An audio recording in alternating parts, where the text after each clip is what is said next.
Hey, this is Chris again. For my informative speech, I chose the profession of a realtor. It's what I do now, so it is what I've already chosen to do. My general goal is to inform you guys about being a realtor and about what that profession looks like. The specific goal would be to inform you guys about the profession of being a realtor, the way the pay is structured, the work that goes into it, and what it looks like for realtors in the future. Also to explain that realtors can use their time and effort to glorify God by operating from a place of honesty and love. Honesty in the sales process, not looking to manipulate people, and then love by actually caring about someone's needs other than your own and putting their needs before yours. My thesis would be, if you have an entrepreneurial spirit, have a genuine interest in others, and are willing to handle and face rejection from others, you'd actually probably make a pretty good realtor. Notice how I didn't say anything about liking real estate, which is kind of funny. Why did I choose realtor? Real estate's always been central to the American dream in my mind, and the idea that you can just buy a spot of earth and call it your own, and either seek to invest in it and try and create generational wealth. I think this is showing up backwards. Or to buy a home and create a spot for your family to thrive and to grow, and your children to grow into adults and go off to college and make their own lives, right? Whatever you want to do in real estate, it's always been exciting to me. And so I want to try and be a part of that process, and hopefully someone that can make it easier and less stressful for people. Which God value do I think would be good for realtors to be able to glorify God? So like I said before, honesty and love, and I would also add one more, faith. I think the honesty, obviously, to not manipulate people, love by putting others' needs in front of your own, like your clients, for example, and then also faith.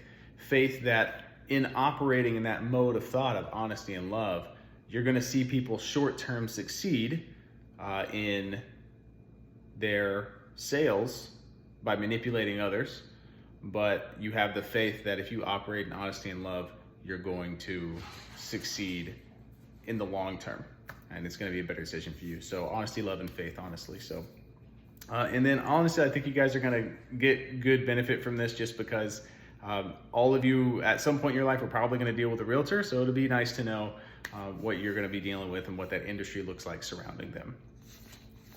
For my persuasive, I chose teenage mental health, specifically teenage mental health. My general purpose would be to persuade you guys that teenage mental health is an issue and it needs to be addressed. I want to persuade you guys that it's an issue and needs to be addressed specifically by youth ministry services. And my thesis statement would be, teenage mental health is an issue and can be improved by implementing and bolstering youth ministry services for kids and teenagers. Why did I choose mental health? Teenage mental health is an issue, and it will manifest itself not only when people are teenagers, but if it's not addressed, it will manifest itself as they're adults. And when the longer you have a mental issue, the harder it is to be counseled out of it. And so I think addressing it when people are young is actually more important, or at least more urgent. Which value do I think I can promote? So I actually think a big reason for mental health issues is because, at least the spike in mental health issues over the last few years, is because we as a culture have sort of lost our purpose and our meaning. And we used to find that in the Judeo-Christian worldview, because we were all made in the image of God, and that was a core part of our cultural identity. It was part of what made America special and the West special. And we've lost that for moral relativism, really. So I think being able to bring that mindset back in the youth would be a good way to glorify God. And the benefit, I think this will benefit you guys, because teenage mental health, like I said, will manifest itself in adults. These are going to be our peers and our pupils one day. And I think that having a mentally healthy society is benefit for everybody. So that's that's what I got there. Oh, and I have this chart here. So this is actually a study that was done in 2018.